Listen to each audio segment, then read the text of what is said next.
Hey, hey. All right. So, in the beginning, this is going to be, I'm going to leave this open for everybody in the beginning. And then once I get into the Chris Watts stuff, I'm going to put it on members only. And I'll explain all that after. But for the first thing that I want to talk about, I'm going to keep the chat open for a little while. And you guys will understand why. And it kind of segues into the Chris Watts. Once it gets into Chris Watts stuff, I'm going to put it on members only. So if you want to become a member, you'll see what's coming ahead and why you do want to become a member and a whole bunch of stuff. All right, first things first. And when I do members only, you'll still be able to lurk. You'll still be able to watch. You just won't be able to chat. Keeps away all the trolls. Hey, T-Light.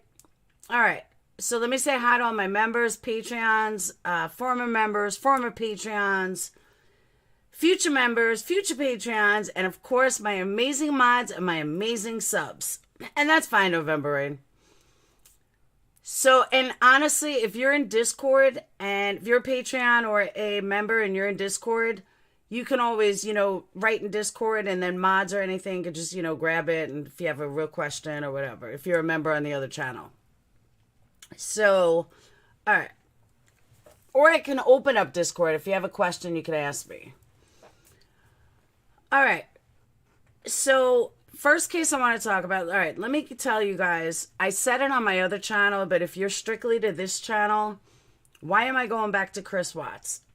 Well, there seems to be tons of interest in it.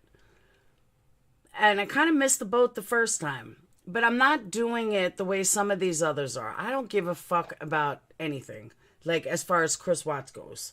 I already know he's guilty. He killed all the kids, and that's that. So I'm good with that. But what I want to explore and what I want to take this channel to with Chris Watts, not with anybody else, just with Chris Watts, is why. Why are people still so fascinated with this case? Why do people, almost like the psychology of it, because that is my background, as well as criminal justice. So why are people so fascinated by this case? Why are people so intrigued by trying to get him out? Why do people want him to get out? Why do people want to convince themselves that Shanann killed the kids, even though there's absolutely no logic behind it?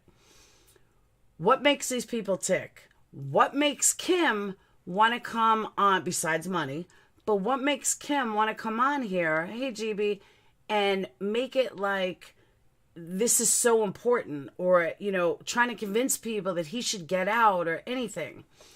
And I sit there and I think, because the Thrive videos, but I sit there and I think to myself, he is pure fucking evil. Why would anybody want to help him? I don't get it. I don't get why anybody would want to help this man.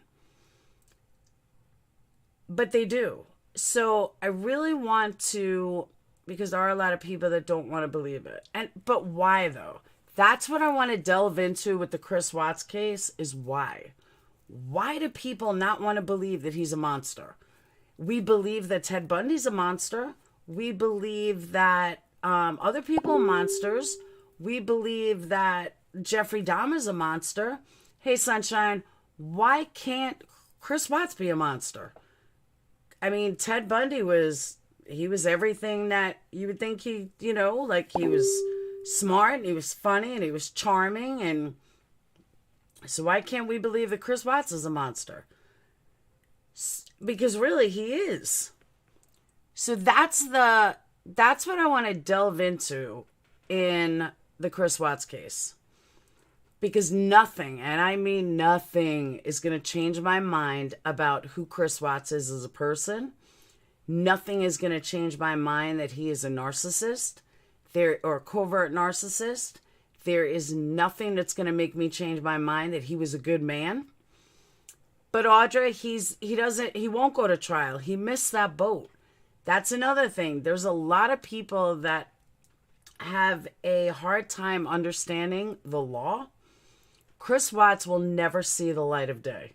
Chris Watts will never get another trial. He gave up that right. This 35C that they're talking about, He doesn't have a chance for that. There was never a trial to begin with. That's based on if there was a trial to begin with.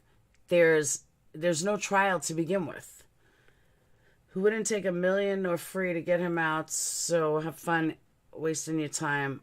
I'll even hook you up with a lawyer. That's the other thing too, which I am having a hard time understanding, which I'm going to delve into more later. I don't understand why people who want to believe that he's got a chance, people that want to believe he can do something. I'll give you an example. Let's go back to Making a Murderer. For those of you, hey Letha, for those of you that follow my Making a Murderer. Making a Murderer, Kathleen Zellner, forget the fact she's an amazing attorney, one of the best around. We knew in our heart of hearts, if she didn't do anything immediately, she wasn't going to be able to do jack shit. And 3-4 years later, that's the exact same scenario. She ain't doing jack shit. But she got so much notoriety from this case. She got so much, even though she was already a top-notch attorney to begin with, don't get me wrong. But she got so much more notoriety from this case, from taking it on. Josie Baez was a nobody. He was like a public defender when he took on Casey Anthony. And he took on Casey Anthony. I got yelled at by Charlotte. Yeah, you won't get yelled at here, Audra. Unless you bash Shanann, the only way you're going to get yelled at. Because then I get fierce. But for Shanann I'm sorry, I got sidetracked. Josie Baez took on Casey Anthony. Casey Anthony, he was nothing. But he took on that case and it shot him to superstardom. Same thing with O.J. Simpson's attorneys. O.J. Simpson's attorneys were already top notch, but they went from being, let's say, a $500 an hour attorney to a $1,500 an hour attorney for getting O.J. off. So Baez took on, he took on Aaron Hernandez, but I'm saying that before he took on, I think Casey Anthony was his first really big, high-profile case. And it took him to a whole new level of law. So what I don't understand is why these women don't think to themselves, hey, Kim, why these women don't think to themselves and say to themselves, okay, if someone took on Chris Watts to get him off or to prove the case that Shanann actually is the one that killed him, that would take him to a whole new level of superstardom. That would take a lawyer from, let's say, a public defender or somebody who's mediocre to do this case pro bono, would take that lawyer to a whole new level Pled guilty the other No, Dawn, that wasn't my point. I agree, Raquel. My point is that if a lawyer's going to take on a case, it's going to be for notoriety. It may not even be that he believes in him. It's going to be for a whole, notoriety. So if there was something with Chris Watts, guess what? There would be a lawyer to take it on. And there's not one fucking lawyer that wants to touch it. Which tells you that there's nothing anyone can do. And it tells you that they're wasting their fucking time. And which is why it comes back to, I'm sorry, Audra, which is why it comes back to that this is bullshit. That this is absolute bullshit and they're only doing this for money. So now we get into, are they mentally ill? What's going on with them? Why do they want to, are they crazy? So that's what we're going to delve into with Chris Watts. That whole mentality, that whole psychology, just really what makes these people tick. So the reason why, and like I said, I'm going to leave it open for the first case that I'm talking about. One of my Patreons today, and I'm going to get back to Chris Watts when I close it for members only. Hey, Echo. But I don't know if many people know this or not. Hold on. I had it on my phone. let me pull it up this way.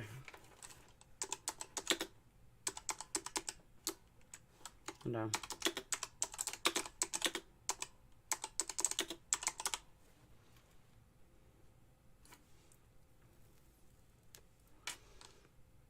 All right.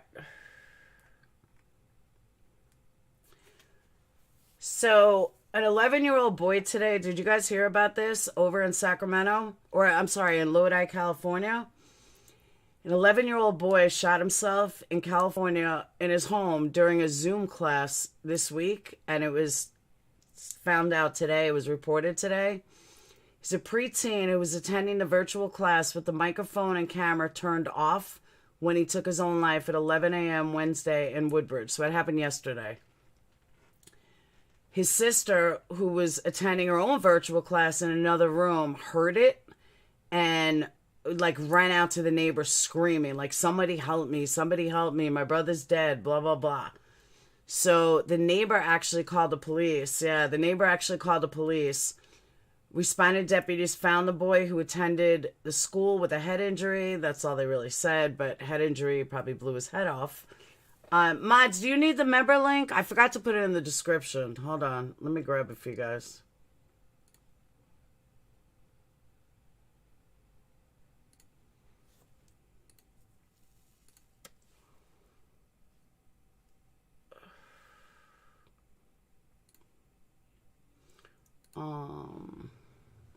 Yeah, it's...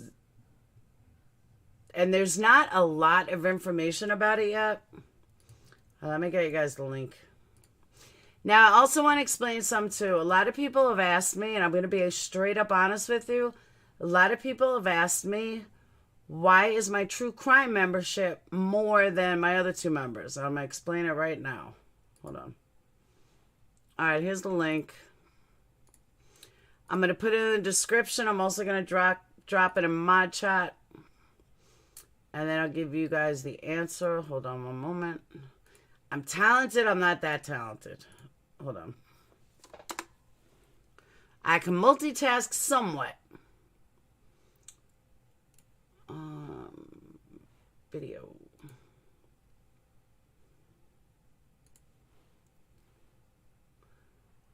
All right.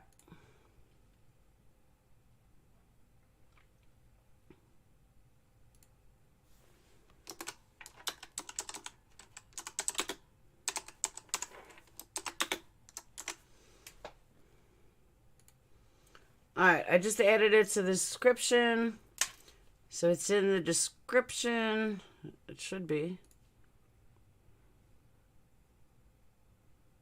Okay. Yeah, it's in the description.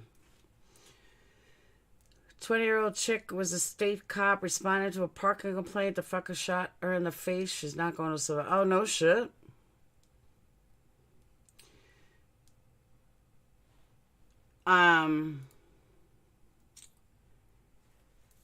So the boy was Adam Lanos. He was rushed to a nearby hospital where he died. It's unclear how he obtained the gun. Obviously, it came from his parents. Chris Watts shows up. Nobody can ever be trusted. Yeah, right? So the way the school explained it was that he passed away as a result of a gunshot wound. Counseling and bereavement services are available to students and staff about this horrific tragedy. I will say a couple things. I don't think he did this and this is just personal perspective on psychology of people. I don't think he did it for attention due to the simple fact that he had his camera off and he had his, it's not 15, it's 10. He had his camera off and, oh, let me explain it, by the way. He had his camera off and he had his video off. So it's not like he wanted anyone at school to hear it. So the reason why, all right, so a lot of people have asked me about why true crime is higher. True crime, there's a lot of work that goes into it. There's even to do member-only lives, there really is a lot of work that goes into it. Now, when I'm at a higher level, 50,000 subs, 40,000 subs, it's not as brutal. Because then, you can add another tier. But because of the work that goes into it and the work that I plan on doing with it is why the membership is higher. So, but you still be able to watch. You just won't be able to comment. But that's why it's higher. So I apologize if someone can't afford it. You still get the benefits of Discord and stuff, but that's why it's higher. And I have, sorry, but there's just a lot of work that goes into true crime. So, all right. And now that this is a full-time job for me, I have to work accordingly. So when I get big and famous and I have 100,000 subs and I get my YouTube plaque, it'll be a lot lower. But for now, it's what I got to do. So, sorry. Okay. Now that I got that out. So I don't think he did this for any kind of attention. So did mom and the boy. No, I did not. We're in Alabama, GB. So suicide is more than now. And what I want to say about that is there's a lot of ways to see about kids. It's very hard to talk about kids. It's very hard to talk about kids' suicides.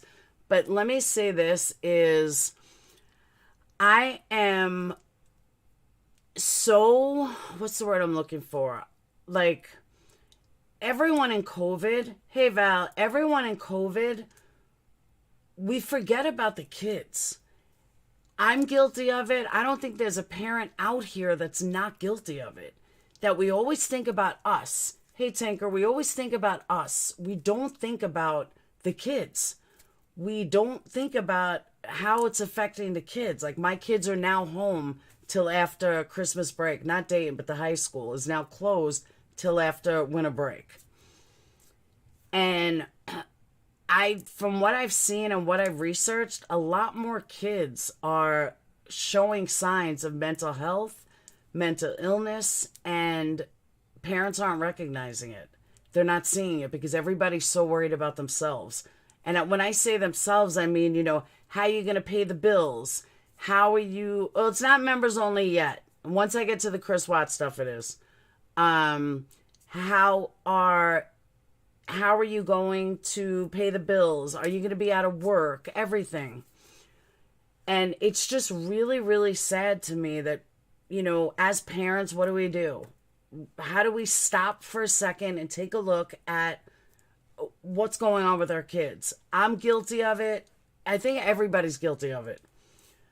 But there are signs to take a look, see if your kid has mental health. And after everything that's gone on with to an 11-year-old, with everything that's gone on this year, I think kids are really getting forgotten about, like really forgotten about. But there are some signs. Does your kid seem sad or withdrawn? Or the opposite? Is it completely risk-taking? Are they out of control? Is it out of control behavior? Do they suddenly have an overwhelming fear for no reason? Are they scared? Are they, scared of their own shadow? Obviously, the obvious one that everyone knows, significant weight loss or gain. But people don't talk to their kids enough. It's one of the reasons I'm so glad that I do talk to my kids about everything. And even then, sometimes I don't know how to deal with them. But have a conversation about their mental health. Find out how your kids are. Sit down with them. Educate them as much as possible if you see those signs. You could talk to them about a lot of things regardless, but, just see how they are. And don't do it like at a dinner table. Don't embarrass them where they're not going to want to talk to you. Just do it like normal. I will remember you, Miss OMG. Just, hey, vintage gal, talk to them. And don't, talk to them one-on-one.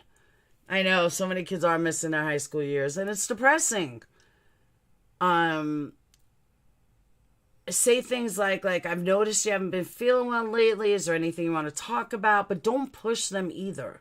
You don't want to push your kid into talking about something that they're not ready to talk about. But instead say, whatever's going on won't change how I love you or how I feel about you. But make them come to you unless you really can't make them come to you and you realize that they're, downsliding quickly.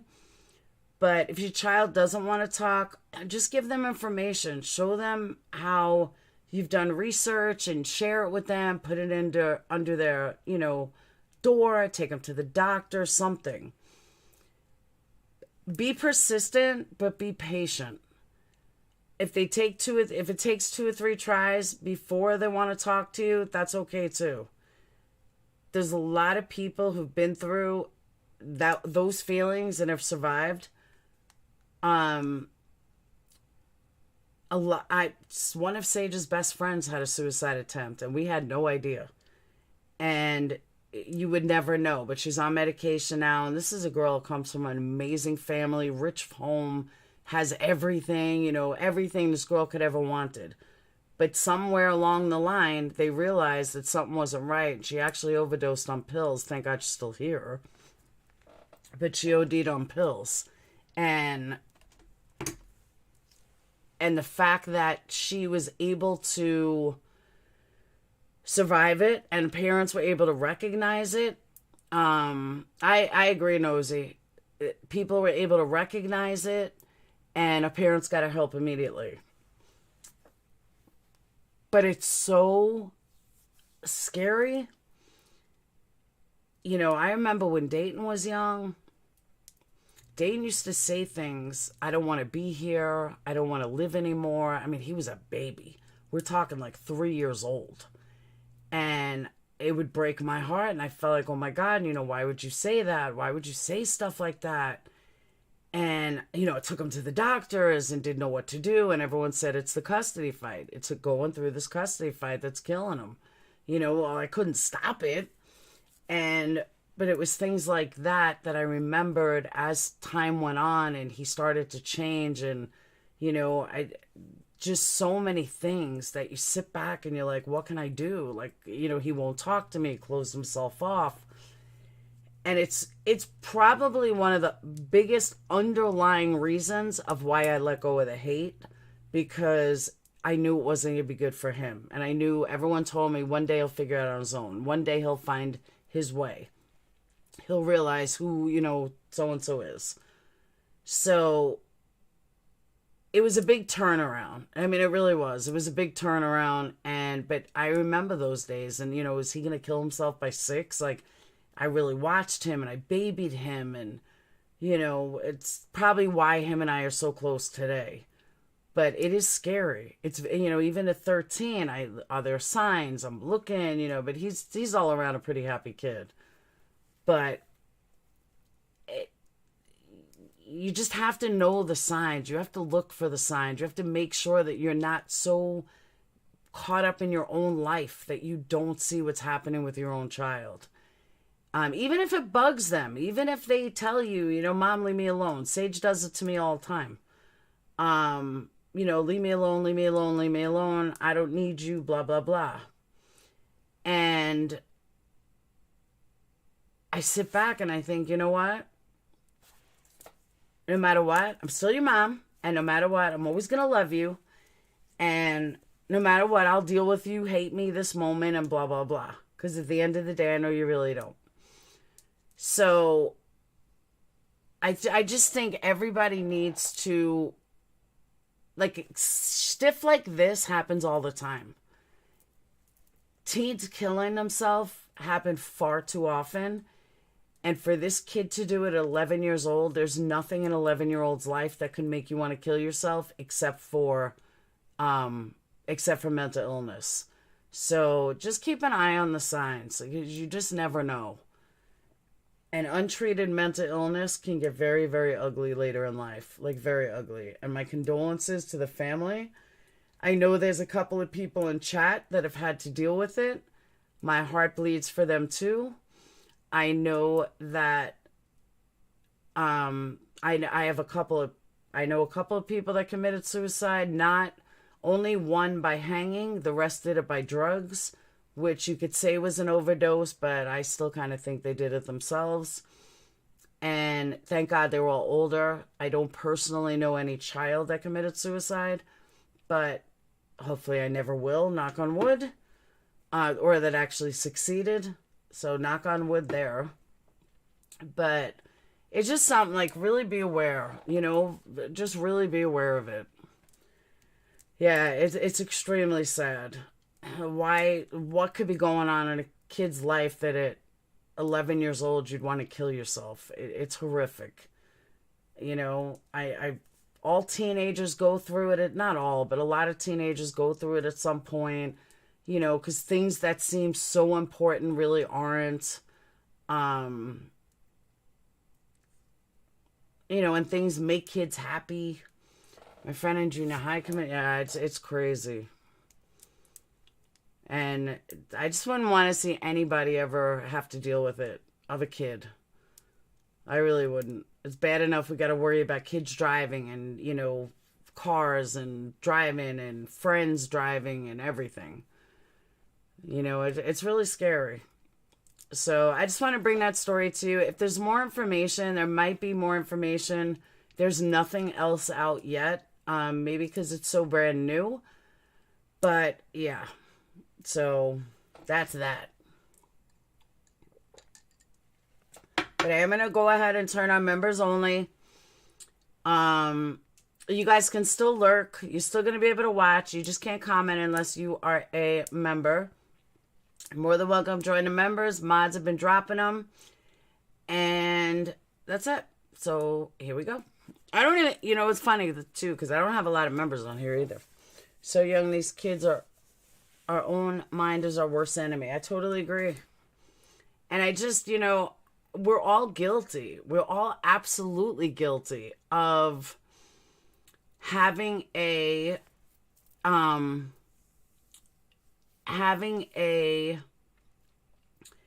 worrying about our own lives, being so, caught up in our own life when it comes to so many different things. And especially during this year with COVID. You know what? Before I switch out, let me check something.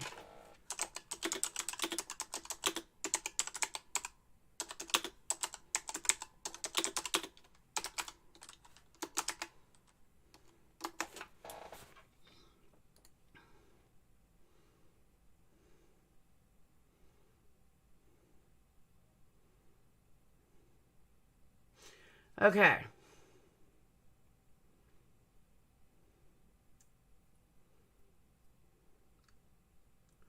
Suicide, this is the figure and facts for 2020. Suicide was the 10th leading cause of death in the U.S. On average, 132 Americans died by suicide each day. 1.4 million Americans attempted suicide. 90% of those who died by suicide had a diagnosable mental health condition at the time of their death. Let me repeat that. Can you make Lifeplex? I can't, Vintage Gal. I can only do that in Discord. I have no way to transfer it over here. 90% of those who died by suicide had a diagnosable mental health condition. So 90% of people that... Oh, Tinker, that's rough. 90% of people that died by suicide had a mental illness. Men died by suicide 3.6 more often than women. Women were 1.4 times more likely to attempt suicide. That's very interesting. So 3.6 men succeed, but 1.4 times that amount attempt it.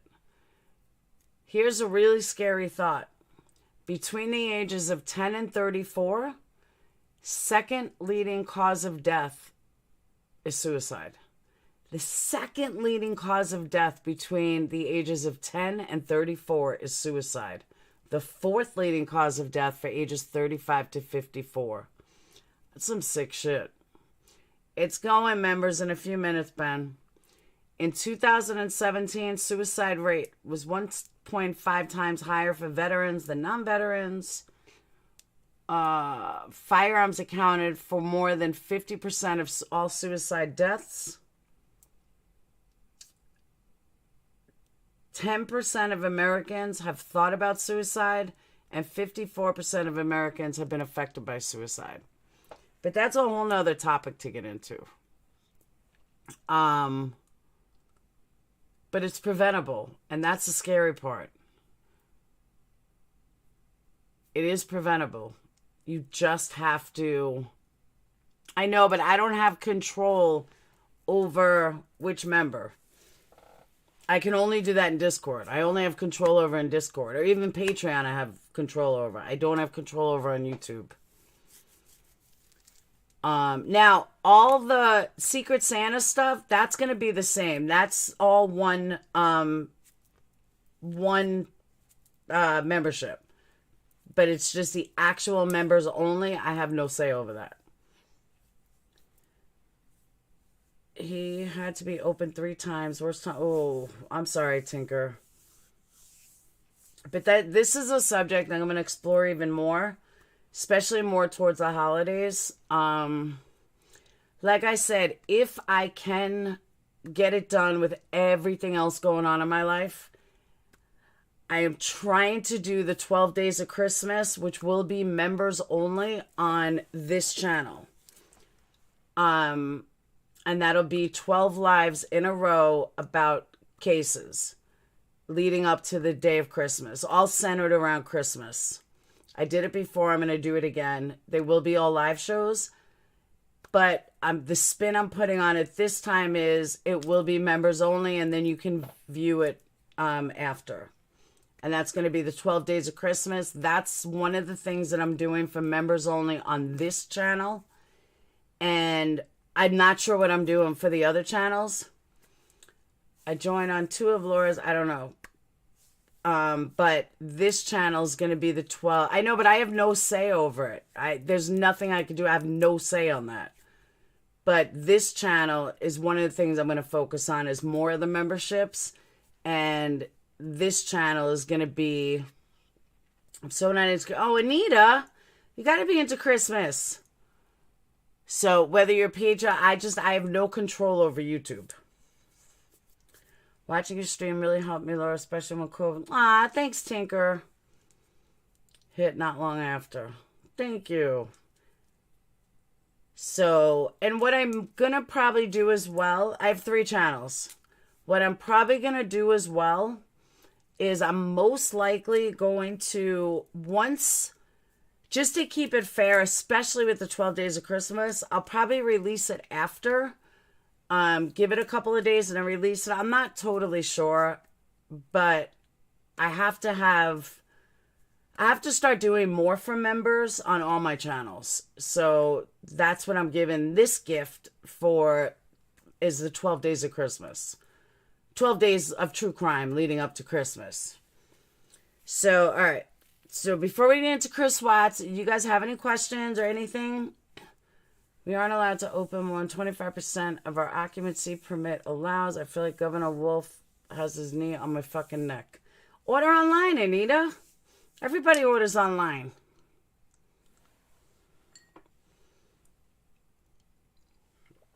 All right.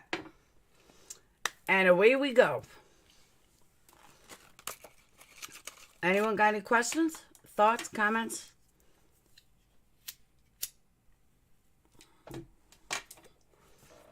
Ow. Now what I might do though, I may add a $6.99 tier on this channel. Because this way I have it's $1.99, $4.99, and I may do $6.99.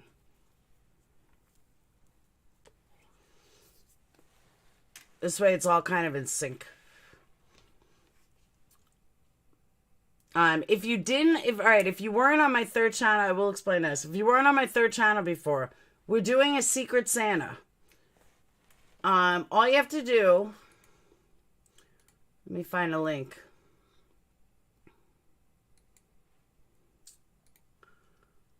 Where is it? Okay.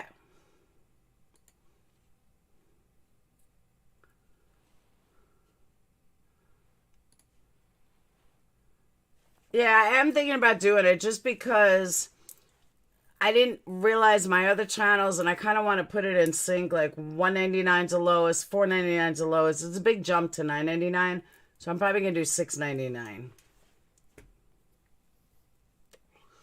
I mean, let me see if I could do it right now, real quick. Whoops. Hey, Suzanne.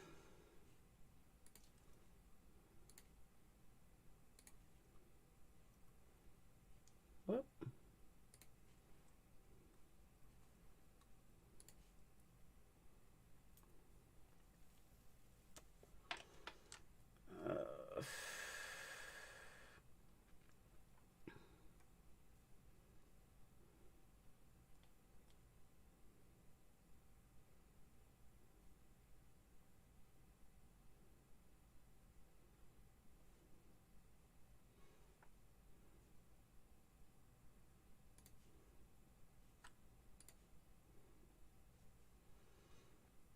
All right, let's see.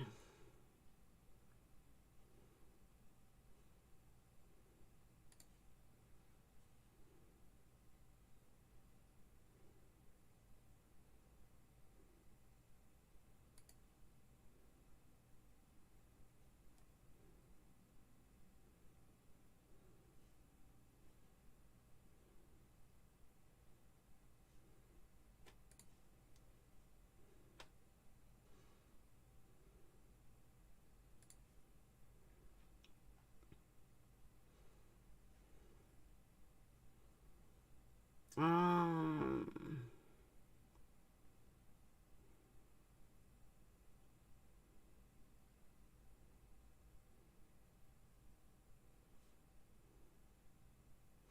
Is that gonna let me do it?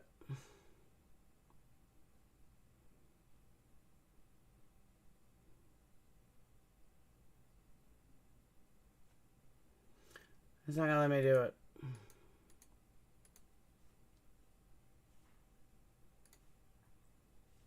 I was gonna see if I create it now. It's not gonna let me.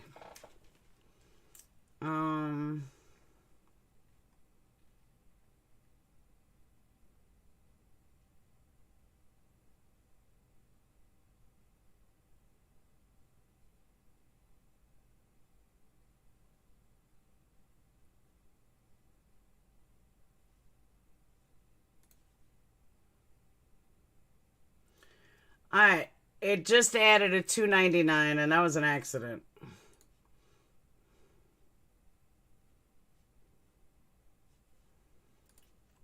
But there's now a $2.99.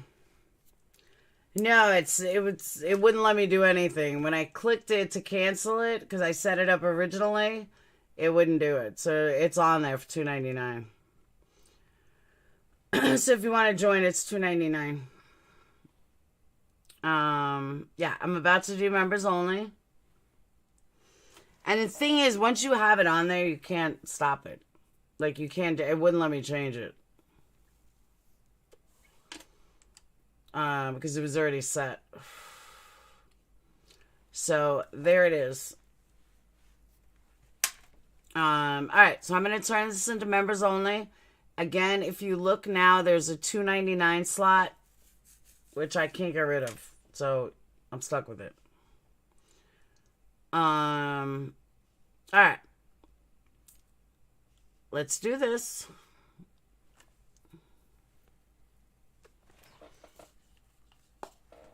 Hang on. Whoops. Alright.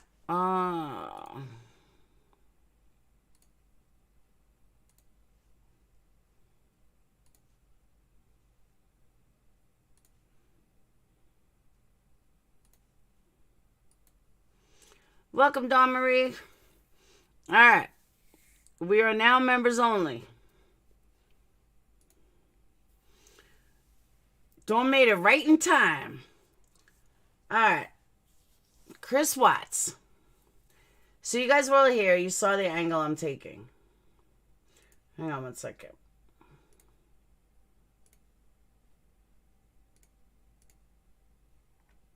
Alright. So we have seen, let me get into this. We have seen So many men and women fall in love with people behind bars. Why? Why? Why is Kim so obsessed with spreading false knowledge about Chris Watts? Why are people so hooked on it? Why are people still so hooked on fucking Chris Watts in general? Nobody knows. Has any one of you guys ever dated someone from prison? I did. Not from prison, but my ex went to jail. And he was there for a very, very, very long time. And I went on with my life. And I got married. I mean, I like really went on with my life. So there's been a lot of studies about why women fall in love with a prisoner, so especially someone that's there for murder. Charm, intelligence, solid career. I mean, that's what most women look for in a partner. But so many women fall into this fucking rabbit hole of perpetual inmate. There you go. They fall into this rabbit hole of people that are locked away and they're so enamored. They're so in love. And you sit back and you think, why? Why? But the reason why I asked if anybody has ever dated somebody in jail, they are, how do I say this? If you ever want to have a guy be everything that you fucking want them to be, date a prisoner. Because they have nothing else. But when they're in prison, they're not worried about sex. They're not worried about, like, you really see the heart of somebody. Even when they play you, you see the heart of somebody. They try dragging you in there with them emotionally and not this. Exactly, they do. And because it's all they have. But you also have to remember, and a lot of people forget this, when somebody's in jail, and this is something that I swear by, I don't care if anybody believes me, but this is something I fucking swear by. And that is that prisoners that are in jail, people that are in jail, they're medicated. They get the medication that they need. So they're as stable as they're ever going to be. They're 10 times, welcome Meerkat, they're 10 times more stable than they would be in the outside world. They're 10 times more stable than they would be, that you've ever known them.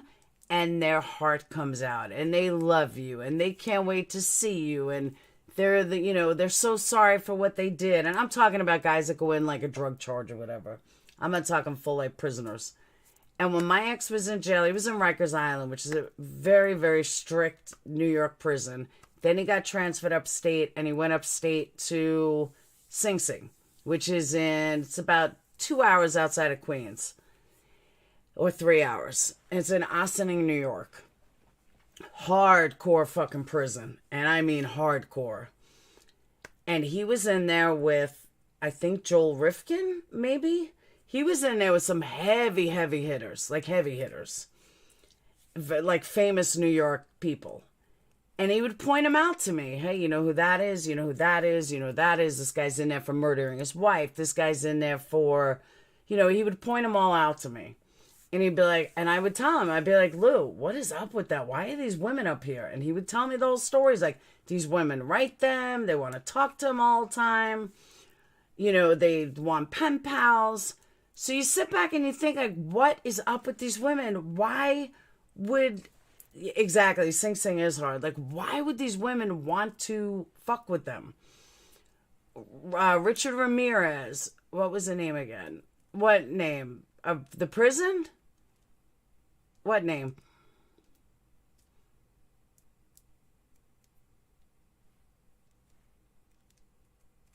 Hummingbird, what name? His mom blamed me. Well, that's not good. Alright, let me know when you get the name. I think I'm behind. Or I'm ahead. Richard Ramirez.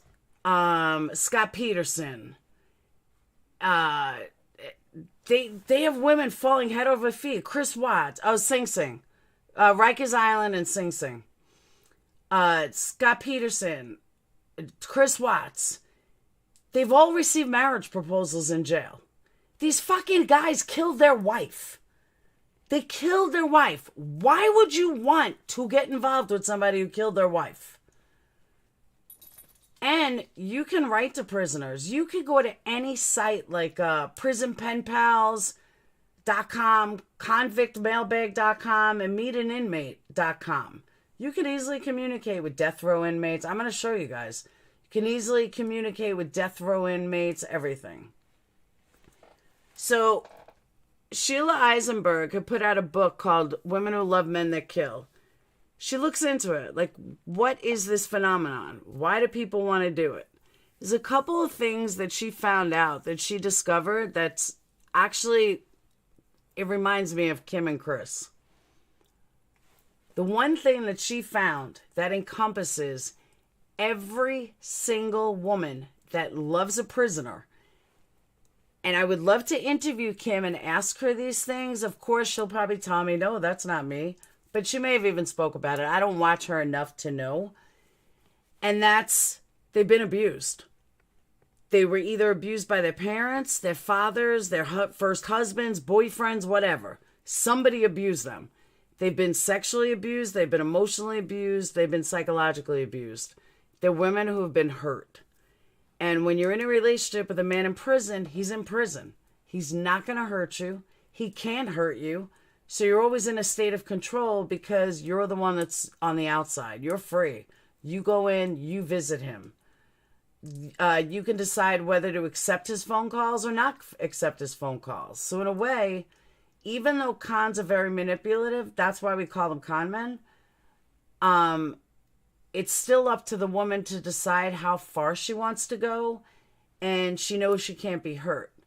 So every single woman that was interviewed during the study had been abused in the past, and that's the big secret, is that they've all been abused. So I really do wonder if Kim was abused. I really wonder if Kay was abused, if Jay was abused, in some, either emotionally, psychologically, or physically. Because, and not that Jay or Kay are involved with, murderers, but they're so fascinated to believe the murderer. They're so quick to believe the murderer and try to blame an innocent party or blame a victim or something. So it makes me wonder how damaged they really are in their outside life. And I'm not saying they are, but it's so many people don't want to look at who the real fucking killer is. And that's what I see happening over and over and over. Chris Watts is a scumbag. Chris Watts is a murderer. It doesn't matter how many people want to look at it a million different ways. The man is a murderer. Regardless of his children, he killed his wife. And I don't see the attraction to it. But the one thing that I need to do is I need to not get emotional about it. I have spent so much time getting truly emotional about this case that I need to step back. I need to look at it from a different perspective, and not as, and not so much as a case that to get so emotional. I really need to start looking at it from many different perspectives. From the mom's perspective, from Kim's perspective, from his dad's perspective, from his sister's perspective. And start looking at all those perspectives instead of just looking at it from, in a journalistic way. Instead of looking at it from an emotional, oh my God, are they fucking out of their minds? Because that's where I'm at now. Are they out of their fucking minds? So this is something I've been really thinking about over the last couple of days, like how to approach it. So the common bond, though, in these women, they're not ugly. They're not, they're not all poor people from the ghetto or rich people from, the upper middle class or the upper class. They're from everywhere, everywhere. I don't either, Bonnie. I really don't. But they're highly educated women. One woman had a PhD that she was interviewed. Another one was a college professor. Other women hadn't graduated from high school. Socioeconomic, there were rich women, there were poor women, there were women who were married, women who were single, women with kids, women who didn't have kids. There was no common bond. The only common bond they found was that, and this is going to sound weird, the common bond they found is that they were all Catholic. I know that sounds weird, but that they were all Catholic. So I don't know if that was the study. I don't know if that was the area she did, or there's something to that. But, well, not all of them. Most of them were Catholic women. And that's kind of odd. That was the only common factor that she found in that area. So the women were generally described as madly in love, desperately in love. They had fallen in love in a way that made them not see the world around them anymore. That stage one, super romantic love, that's the way they saw it. That, mad, passionate, gotta have you, just have to have you, want to dance. When you first meet someone, you get that high as a kite feeling. They all use that language. I'm falling in love. I was blinded by love. I felt like I was falling off a cliff.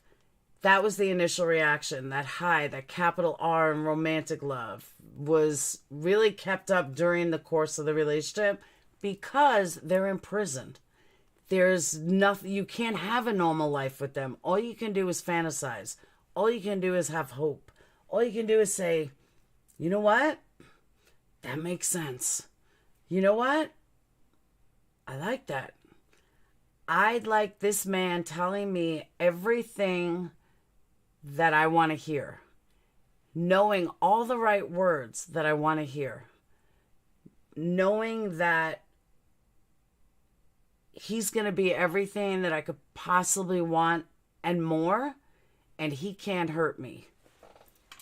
So they absolutely felt satisfied with the relationship. And of course, there's hope.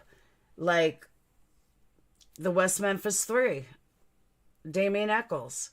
He found a wonderful woman who helped him get out of prison. Helped him get off death row and helped him get out of jail. So when you are surrounded by razor wire, high brick walls, mean-looking guards, your relationship seems like Cinderella and the Prince. Everyone's out to get you. They're trying to keep you apart. It's dangerous. It's romantic.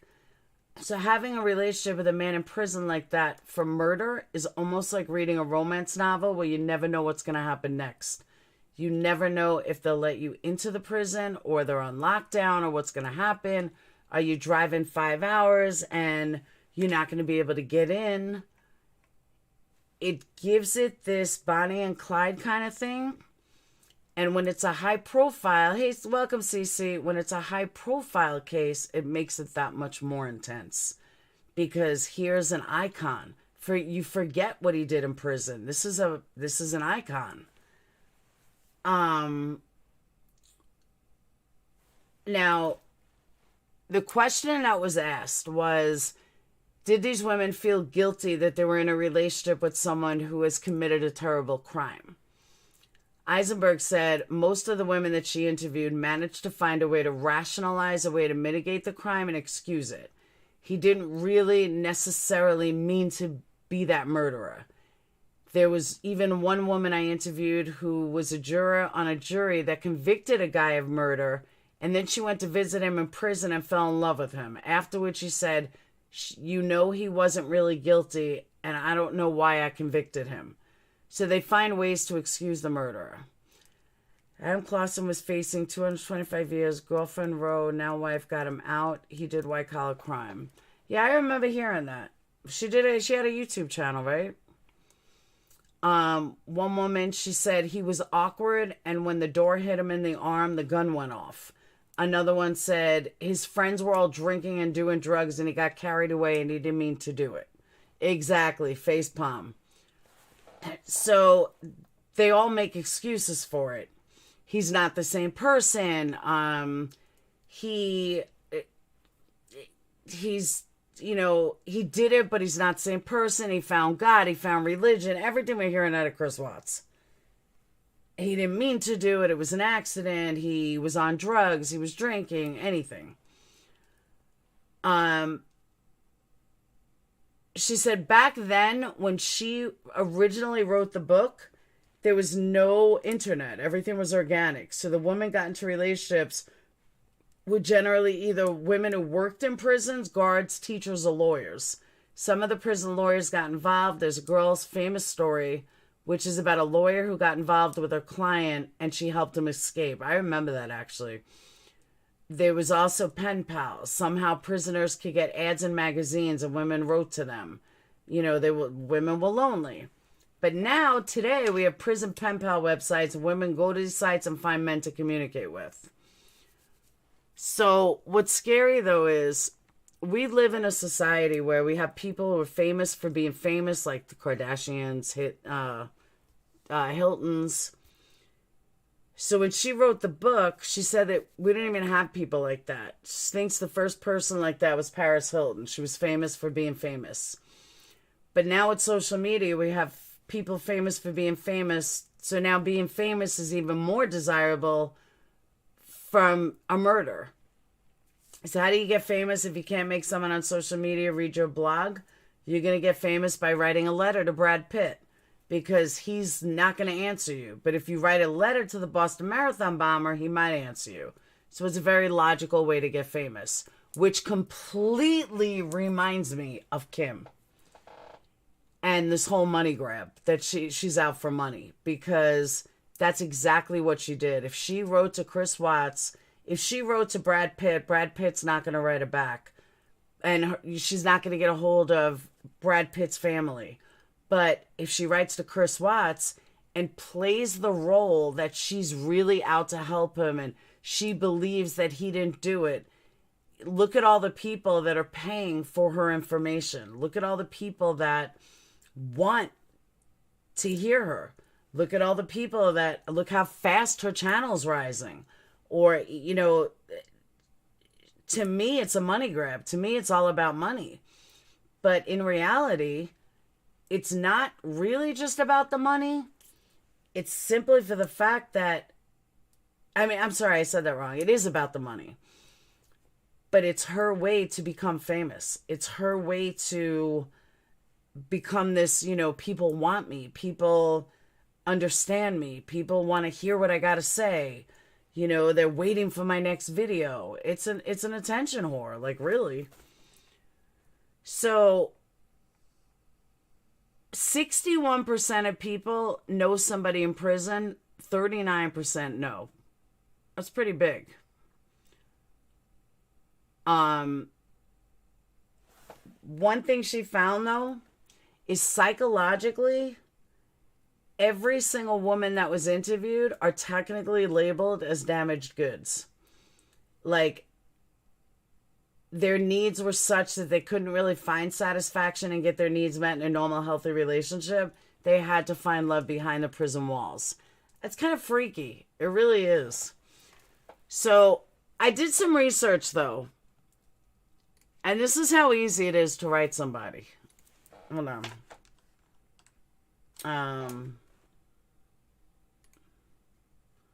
Hold on.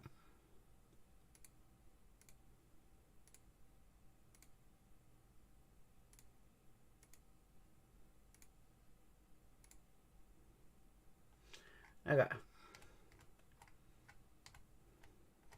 I've never heard of these websites, but we're going to explore them.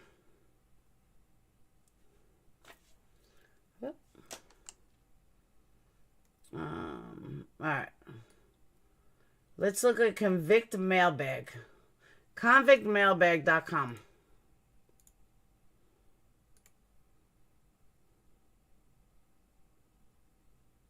Convict Mailbag no longer exists. Okay, let's try meetaninmate.com.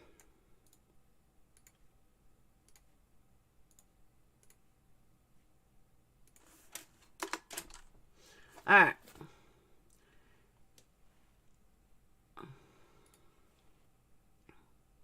Hold on, let me share. Now, I don't know. I think I've tried Write a Prisoner because I was looking to find a really good death row inmate to look at, to interview and to really talk to. I did this like a couple of years ago, 2 years ago. All right, hold on one second.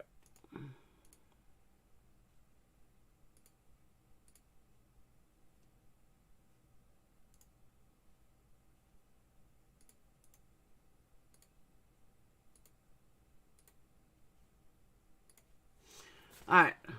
So all you have to do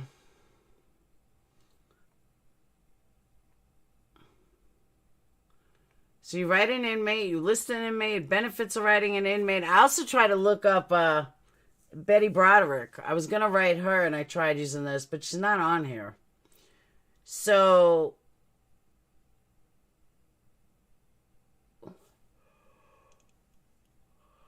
newest men.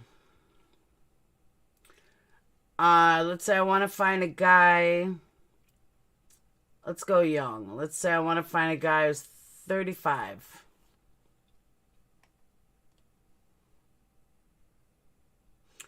And let's say I want to find a guy in my area.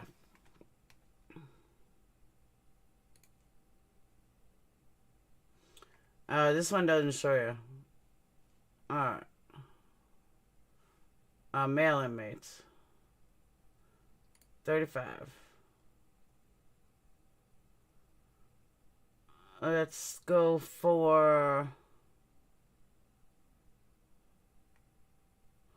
a lot of Washington.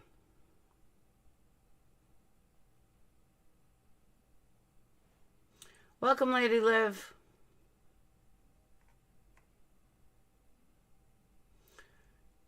Trying to find someone cute.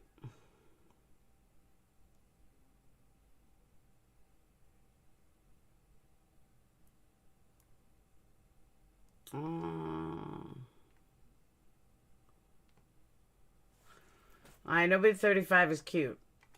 Alright, let's go younger. Let's go 26.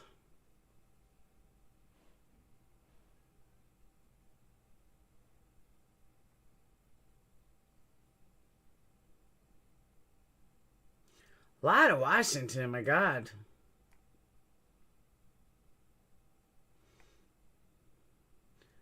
Alright, let's do Eric from Oregon. Alright. Tell me this doesn't sound like a personal ad. 26 years old, single male, looking for friendship and see where it leads us. Want to start my future with someone who's supportive and understands we all make mistakes and is not judgmental. I work out on a regular basis. I play basketball. I listen to music, enjoying to me and loving it. I have an 8-year-old daughter who's my pride and joy and definitely a daddy's girl. If you'd like to write me or email me at blah, blah, blah and get acquainted. All right. Occupation before prison, offenseman. Earliest release date 3/22/21. Oh, see, this doesn't give you the information like the other one.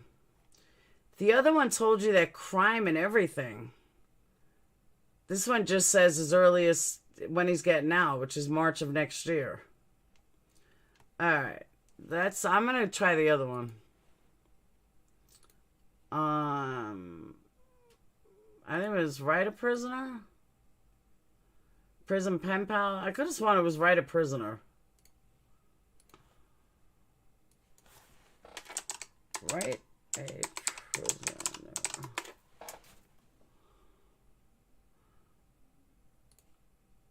Yeah, this is it. Alright.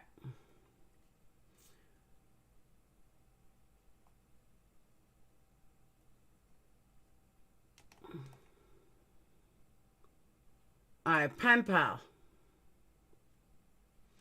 Location, I'm going to hit Alabama. Race, I'm going to do white. Religion, agnostic. Sex, male. Age, 30 to 47. Oh, we got nothing. All right, change it to Catholic. Nothing. All right, any.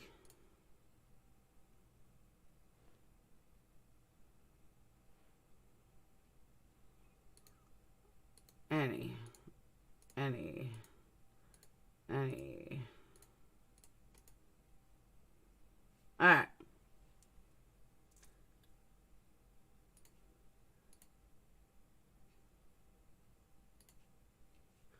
All right, so we got Dylan.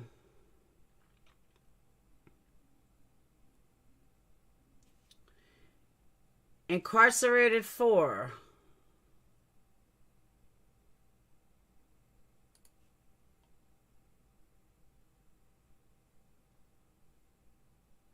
doesn't say it. I have to look it up. But he's getting out soon anyway. But you guys see my point. You get the whole profile of everything they've done. Employment, education, photos.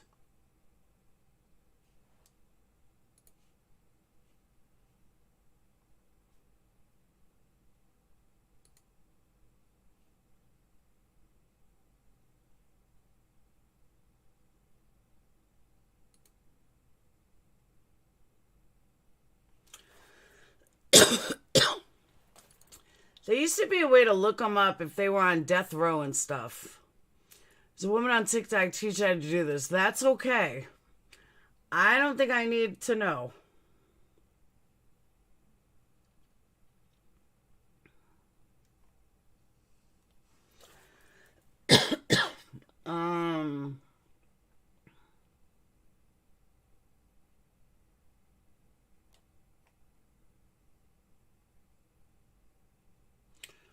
No, but there used to be a way you can look to see who was on death row. Let me try this.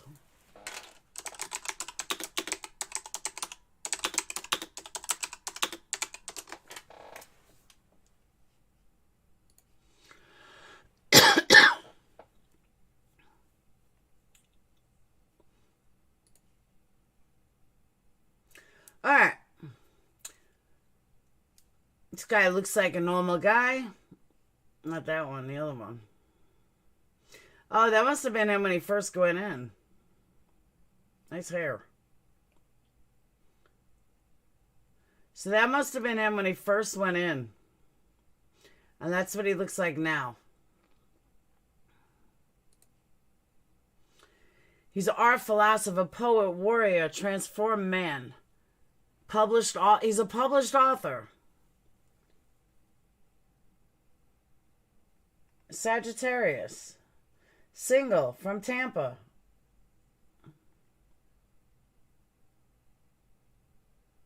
He's been incarcerated since January 1st of 1981. He's on death row.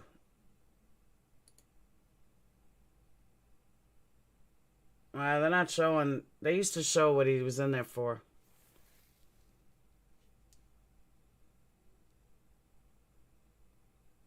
Oh.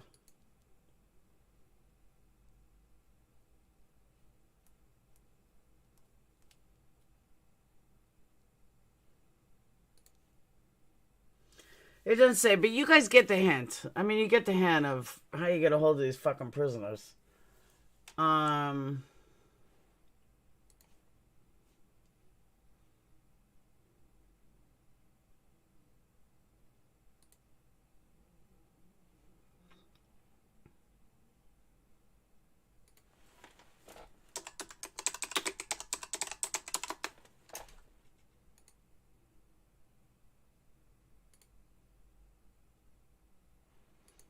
Scott Peterson's not listed.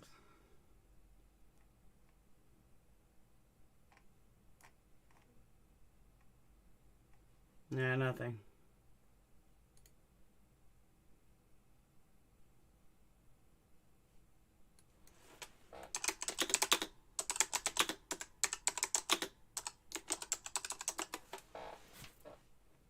There you go, right to Chris Watts. Chris Watts, right a prisoner.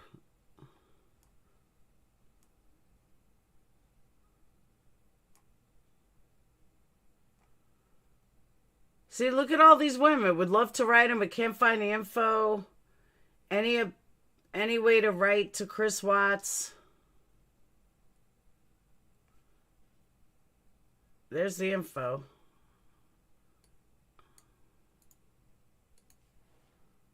If anyone wants to write them, there you go. Not lucky girl. You can leave that part out. Look at all these women trying to find him.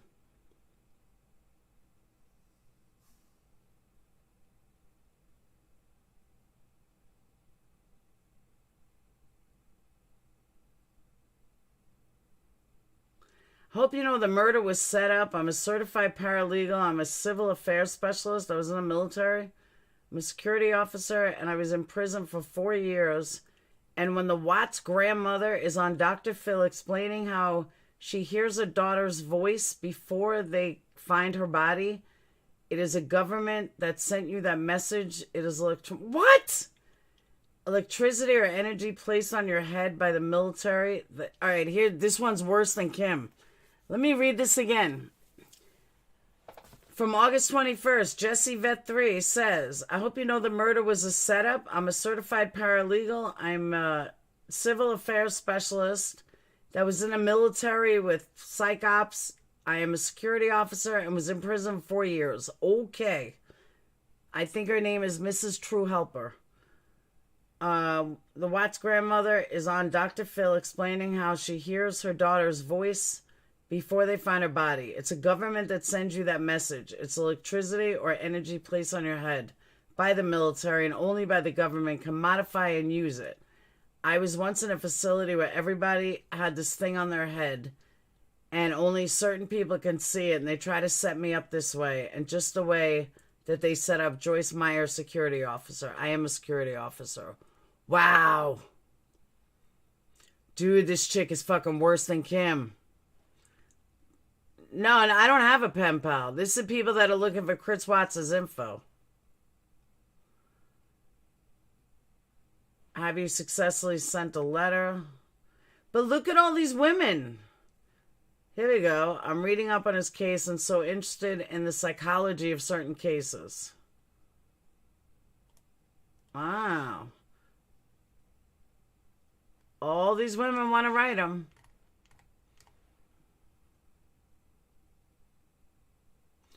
That's crazy. So now you guys get an idea. How to write Chris Watts a letter.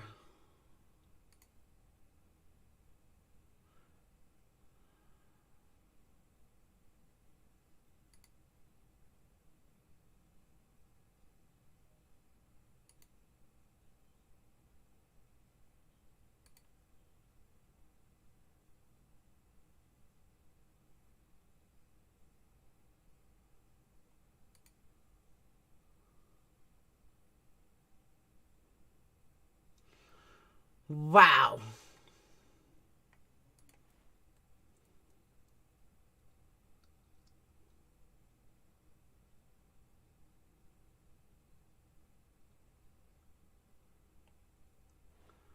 Yo, these bitches are crazy. These are all letters to Chris Watts.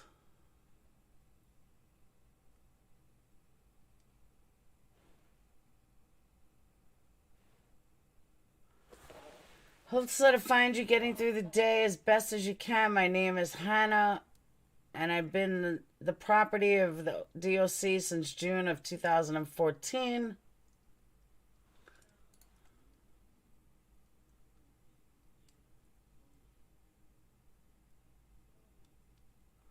Pray from the Lord.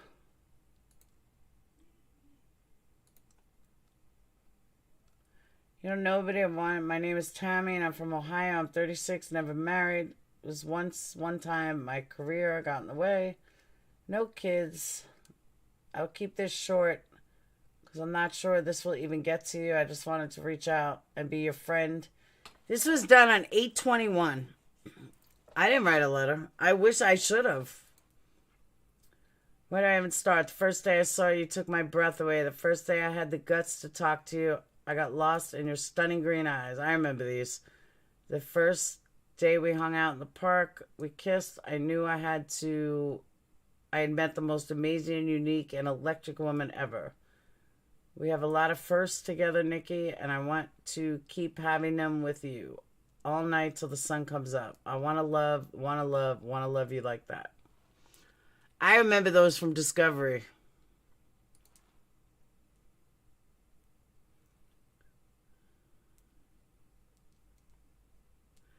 Behind these walls, and my spirit is free with Christ.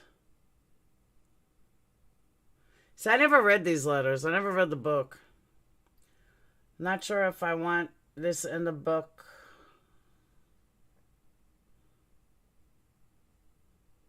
I remember this.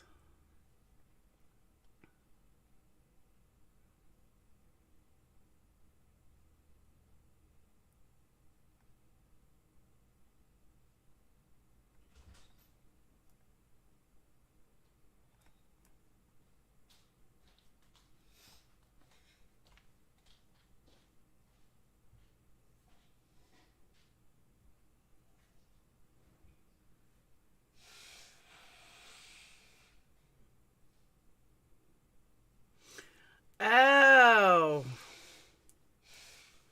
Alright, that's why there was so much confusion. See, I didn't read all the Discovery. Now I know why there's so much confusion on this. Because he said in these letters that before Shanann and I had an argument, I went to Bella's room, then Cece's room, and used a pillow from their bed. That's why the cause of death was smothering. After I left Cece's room, then I climbed back in bed with Shanann, and our argument ensued. After Shanann had passed, Bella and Cece woke up. I'm not sure how they woke up, but they did. It makes the act that much worse knowing I went to their rooms first and knowing I still took their lives at the location. Oh, yeah. So it's the second time he said he did a location.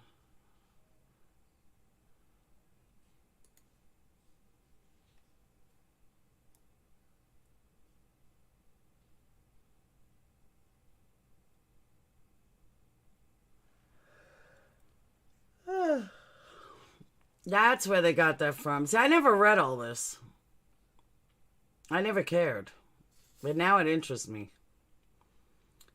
He also confessed that he had slipped the potent painkiller oxycodone to his wife in the hope of inducing a miscarriage.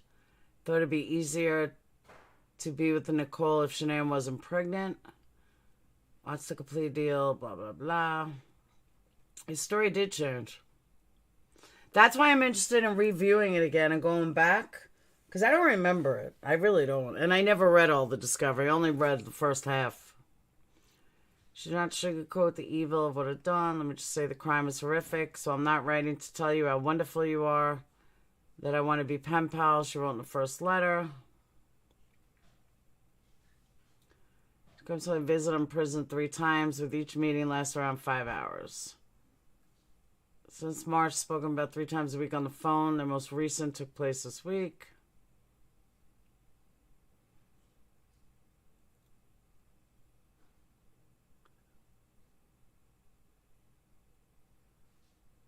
What side to allow Cato to use his letters for the first book? He agreed to the book in exchange for Cato's promise she would publish his testimony of coming of God and the forgiveness he received. See, that's why. This goes back to why I believe that he really did it the way he said it was. This is the exact reason. He agreed to the book exchange for Cato's promise that she would publish his testimony of coming to God and the forgiveness he received. Through his letters, Watts also quashes any lingering doubt that Shanann was responsible for her daughter's murders, as he had falsely claimed to the police during his first interviews. Following the shocking letter about his daughter's ordeal, Cato said she then left with many questions, which Watts answered in later conversations. 34-year-old described how he killed his wife in grisly detail and recalls how she looked moments before her death as he told her that he wanted a separation and no longer loved her. Isn't it weird how I look back on what I remember so much is her face getting all black with streaks of mascara. 34-year-old described how he killed his wife in grisly detail. Oh. All the weeks of me thinking about killing her, and now I was faced with it. When she started to get drowsy, that's why she didn't fight back. I somehow knew to squeeze the jugular veins until it cut off the blood flow of the brain. She passed out. I knew if I took my hands off her, she would still keep me from Nikki. They asked me why she couldn't fight back. It's because she couldn't fight back. Her eyes filled with blood as she looked at me, and she died. I knew she was gone when she relieved herself. Watts said that to his surprise, his daughters came walking into the room while he was wrapping Shanann in a bedsheet and began asking what was wrong with their mom. He told them that she wasn't feeling well. Watts said that he tried to carry Shanann's body downstairs. She was too heavy and he lost grip. He ended up dragging her down the steps and then bundled her in the back of the truck. The girls were just kind of running around the house and watching me with scared looks on their faces. Bella started to cry. When she did, Celeste started whimpering. What a nightmare this was.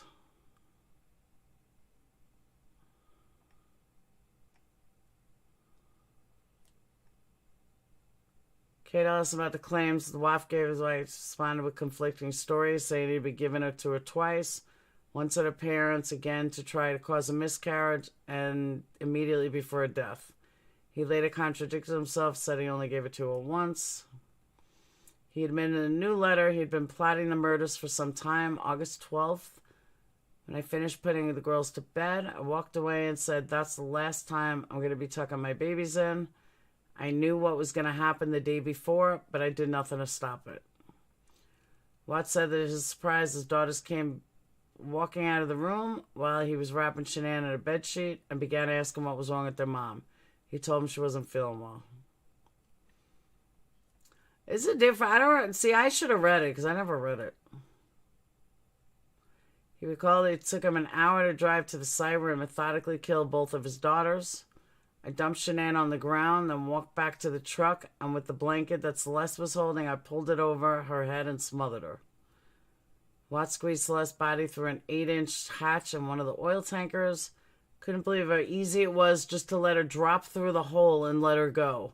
I heard the splash as she hit the oil. The site where Watts dumped her daughters and buried his wife. Let me repeat that. I couldn't believe how easily it was to just let her drop through the hole and let her go. I heard the splash as she hit the oil. Wow. Just wow. He's repeatedly told investigators his daughters were not alive when they went into the tanks and that he intentionally separated their bodies. I had to put the girls in the tanks so they wouldn't get up the second time, he said. Wow. He then turned on the task of burying his wife in a shallow grave. I had to put the girls in the tanks so they wouldn't get up the second time. You hear that? So they got up the first time? When I dug the hole, it seems a lot deeper than it was. What's happening for Shanann's bag contained the fetus was protruding from a vaginal area. Shanann's cause of death was ruled strangulation. The two girls were smothered. Report also noted it had crude oil in their throat, stomach, and lungs after spending days in the tanks. Following the murders, disposal of the bodies, Watts searched Google lyrics for Metallica song Battery. I asked him where he got the oxy. He told me it was one of the things he will take to his death. He probably got the oxy from Nikki. Nicole probably gave him the oxy. A few hours after he buried his family, Watts' alibi began to fall apart. He gave an awkward TV. You know, let me tell you this. That just hit me. Again, I'm sorry. It's some of you guys that have read this 1,000 times over. I've never read it. I read half of the discovery. I never read the autopsy. Never got this deep into it just because I never did. And I know a lot of people haven't, but the old timers have. But he got the oxy. Yeah. He got the oxy from Nicole. I bet this is how she was involved. She was involved because she was trying to have him have her miscarry. That's how she's involved. She wanted him, she helped him to get her to miscarry. So they didn't have another child together. I believe that's how she's involved. And that's why he said he would take it to his death. That means he gave it to her. Either that or his dad. It could have been his dad or his mom. Maybe his mom gave it to her. Maybe his mom had oxys and gave it to him to have her kill the baby, because we know they hated each other. Think about that for a second. Maybe it was his mom. That could be 3 suspects. His mom, his dad, or Nicole. So they could have very easily given it. That's where the oxy came from. One of them. I don't doubt he went to his dad and said, Dad, I want to kill her. I don't want this baby with her. I want to move on. Candace Lyon, FBI says killers get busted because they plan a crime all up what their plan is for the body and disposal of. That's true. That is definitely true. Because people kill, then they're like, now what the fuck am I going to do with the body? The killing is easy. It's what do you do afterwards? But I'm telling you, that's what happened here. Whoever gave the oxy, his mom, his dad, or Nicole. That's why he's taking it to his grave. We know that was all a lie. That's probably why he wanted to speak to his dad. I bet his dad gave it to him. His parents knew about the new girlfriend, and he did tell them during the visit that he was leaving Shanann. Exactly, and they hated Shanann.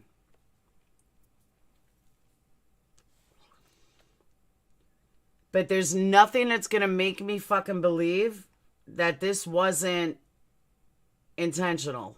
I mean that he didn't do it.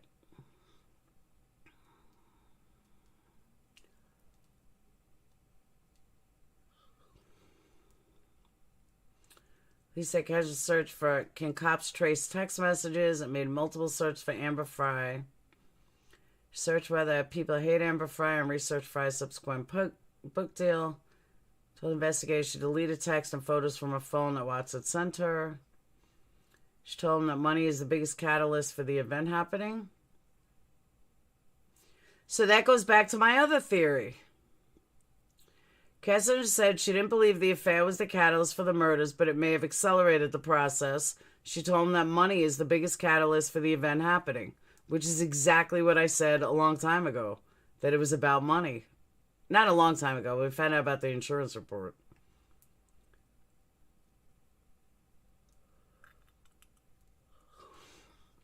Sometimes they get right back on the phone, but their other inmates like to be on the phone. How's your dad doing? I'm praying on him every day. Tisha really blew my mind that people really want to make me suffer like that. Even if they did take my pictures, they can't take my memories. An inmate from another institution wrote me about that subject and said if they are your pictures, they would need to take the pictures from the other 500 to 600 people that have their family pictures up in their cell convicted of the same act. Do I feel like I should be incarcerated for the act I committed? I most definitely think so. Do I imagine myself ever doing anything like this would be a danger to society? Not. If I were ever to be released, but you won't be, I know I'd go straight to a ministry and start going to jails, prisons, and help inmates. If God let me be ordained, I would go that route as well, possibly even a chaplain. Maybe the laws will change one day. My attorney team could see that I was different and knew that this one-time occurrence for me. They told me that in Europe, the law is I would serve 20 years or so for homicide. In California, after 25 years of a life sentence, you could be released on good behavior. So there's hope for everyone to live outside prison walls. I know physically I'm behind these walls. My spirit is free with Christ. If God keeps putting it in your heart, and there's more to the story than what I told the FBI has. All right, hold on. If God keeps putting it in on your heart that there is more to the story than what I told the FBI has, you're correct. I don't like saying stuff like that over the phone because I'm never certain when they screen my calls. I know I already told you the vision I had before August 13th when I was lying in bed and all the lights were on in the loft downstairs and I felt so alone. That's exactly what happened April 14th when lying in bed. I don't know if you want this in the book or if God does, but here are the things I left out. Did you guys hear this before? Have you guys ever read this? August 12th, when I finished putting the girls to bed, I walked away and said, that's the last time I'm going to be tucking my babies in. I knew what was going to happen the day before, and I did nothing to stop it. I was numb to the entire world. I had literally taken my kids to a birthday party, played with water balloons, had an amazing time, sang songs all the way home, gave them bath and shower, ate dinner, read bedtime stories, and sang bedtime songs. Still nothing registered. I never either. When Shanann had to be somewhere, I always enjoyed taking the girls places or playing outside because it is our opportunity to bond. And still the night before, I couldn't stop myself from what I would know would occur the next morning. August 13th, morning of. I went to the girls' room first before Shanann, and I had an argument. I went to Bella's room, then Cece's room, used a pillow from their bed to kill them. That's why the cause of death was smothering. After I left Cece's room... Okay, so that's why people think he killed them there. After I left Cece's room, then I climbed back in bed with Shanann, and our argument ensued. After Shanann had passed, Bella and Cece woke back up. I'm not sure how they woke back up, but they did. Oh, that's what he meant by a second time. He tried killing them. That's what it is. He tried killing them and thought he did, and then they both woke back up. Aha, that makes sense. Now I get it. I really need to fucking reanalyze this, but that's exactly what happened. He thought he killed them. He thought he smothered them, but they weren't dead. They were just sleeping. So he woke back up. I'm not sure how they woke back up, but they did. Bella's eyes were bruised, and both girls looked like they'd been through trauma. That made the act that much worse, knowing I went into their rooms first and knowing I still took their lives at the location of the batteries. That makes perfect sense. The reason the medical examiner found oxycodone in Shanann's system is because I gave it to her. I thought it would be easier to be with Nicole if she wasn't pregnant. I don't know if it was spiritual visit, but I had a dream Cece was dancing next to the chair in my cell. When she was dancing, all of my folders on the chair started moving, and I thought she was in trouble. So I said, watch out, get away, watch out. Then I woke up. I'm hoping she comes back. I hope everyone comes to visit me. I'm trying to see if I can clear my head better before I go back to sleep. I like that John 10:10 passage you sent. I wish I could have had an open ear to hearing the Lord call me back in June, July, August. If we run after sin, we won't hear our shepherd calling us. I couldn't discern between the good spirits and the evil spirits that had eventually lodged me into a deep pit. I couldn't climb back out. Take care and God bless, Chris. Aha! Now things start to make more sense to me here. Now it's making more sense. Now I'm getting it more. I get it now. Absolutely get it now. I really need to explore this again.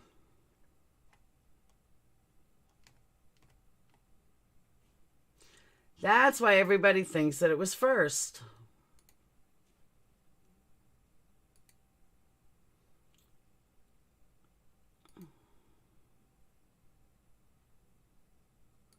He tried killing them in their rooms and it didn't work.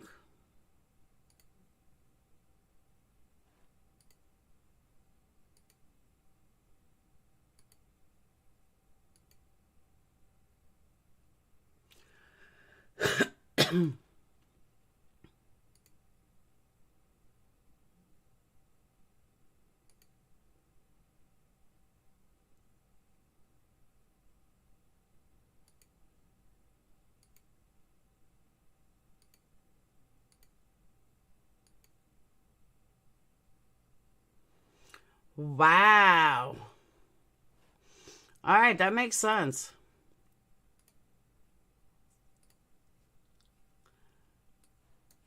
Now I know why there's so much confusion on it.